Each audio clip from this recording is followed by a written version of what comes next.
The ride home was steeped in silence.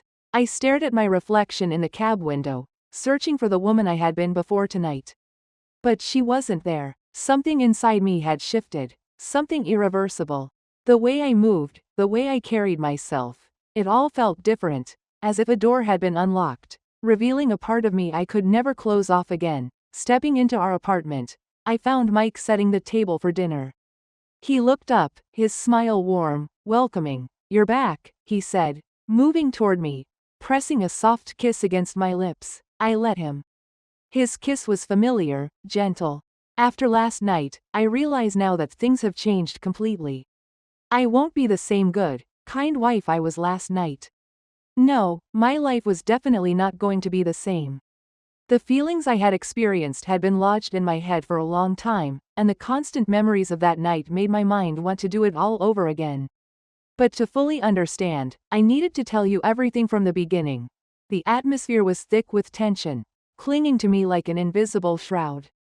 My heartbeat drummed in my ears, a steady, unrelenting rhythm that underscored the weight of my impending decision. My appearance was mesmerizing. I wrapped myself in an elegant black dress that emphasized every curve. Black high heels, my eyes were as bright as possible, and my lips were in scarlet lipstick. I stepped out into the hallway and stood motionless, feeling the anticipation clenching inside me. A soft chime signaled the elevator's arrival, and then, there he was, Adrian Mercer. The man who had occupied my thoughts, haunted my dreams, and stirred desires I could no longer ignore.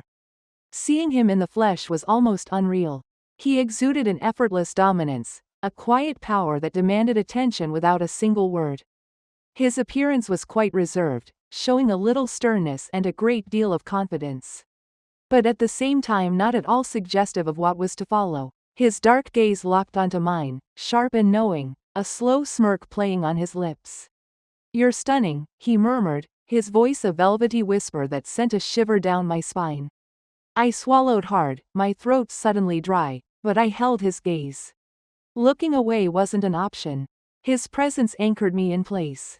Then he brought his face close to my ear, and his not very loud but very confident sigh made goosebumps go all over my body. With quiet confidence, he reached for my hand, his grip steady yet unhurried as he led me into the opulent suite. Beyond the vast windows, the city lights flickered like distant stars, but I barely noticed. My world had shrunk to a single point, him. Adrian shrugged off his jacket with a smooth, deliberate motion, revealing the way his black shirt molded to the firm planes of his chest.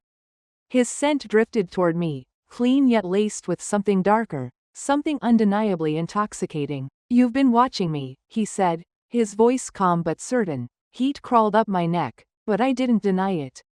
"I have," I admitted, my voice barely above a whisper. His smirk deepened, his gaze darkening with something unreadable, something dangerous. "And now you want to know what it feels like?" I sucked in a sharp breath, my chest rising and falling too quickly.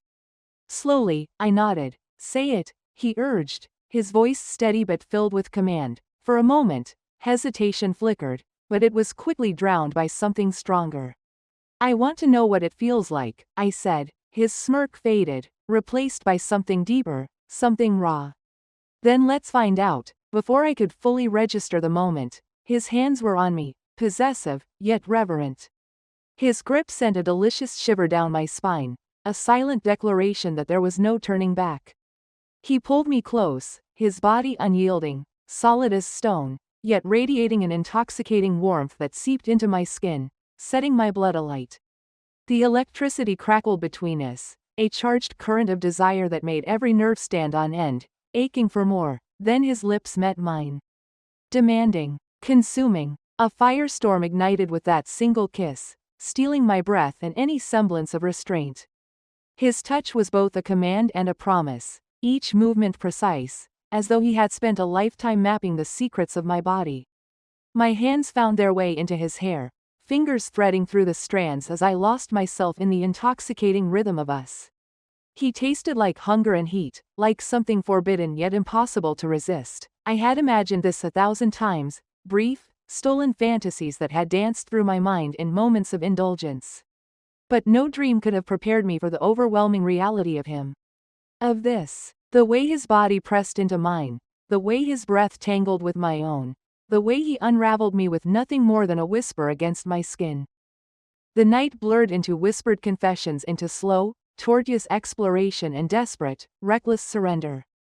Andrian was more than just passionate, he was relentless. Every touch, every kiss, every breath he stole was measured, attuned to the silent language of my body. He studied me like a masterpiece, deciphering my every weakness with effortless skill. He never hesitated. Never faltered. There was no uncertainty in his touch, no question in his gaze. Only certainty, only desire, only the undeniable truth that he knew exactly what to do, how to undo me completely. And as the night stretched on, as I fell deeper into him, one thought echoed through my mind. I was his. And there was no escape, nor did I want one. By the time it was over, I lay beside him, breathless, my skin warm, my body still humming from the aftershocks.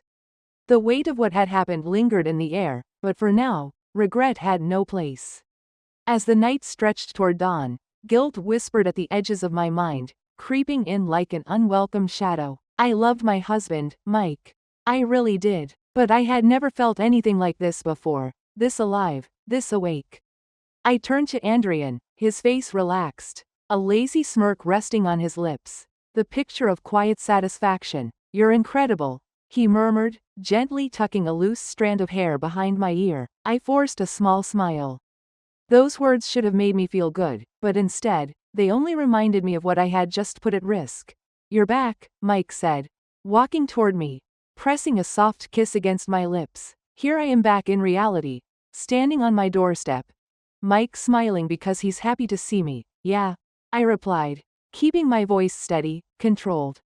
The trip went well. He studied me for a moment, his brow creasing slightly. You look different. A jolt of panic tightened my chest. Different, but then he chuckled and shook his head, relaxed. Happier, even, I almost laughed. If only he knew. Days passed, and life slipped back into its usual rhythm. Morning coffee, a kiss before work, quiet dinners at night. On the surface, nothing had changed. But inside, I was unraveling. Every time Mike touched me, I had to remind myself to react, to play my part, to act like everything was the same. But my body knew better. It had learned the difference.